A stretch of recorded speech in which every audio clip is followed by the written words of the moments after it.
So I'm back still at this outcrop along just downstream of Hobuck Flats, but I wanted to draw attention as I was walking here that immediately underneath this gray shale unit with all the nodules in it, there's this darker shale unit that's hidden for the most part.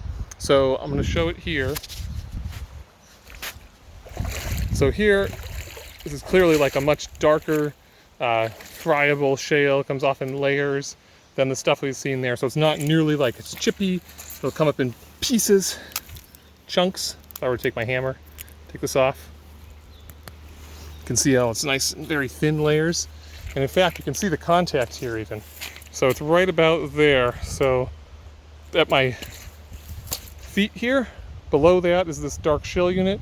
Above it is the gray shale that's exposed in its entirety pretty much at Hobuck Flats.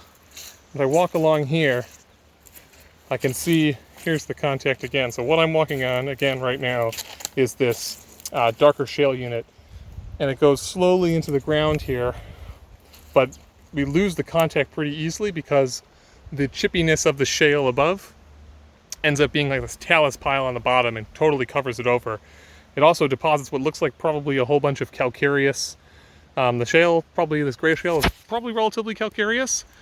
And so when it weathers out, it tends to create like a calcite-rich kind of clay type mineral on top that deposits as like a mud, or the sheen that makes it like a lighter color of this lower unit, even though it's actually a black shale if you were to dig into it. So it hides it a little bit.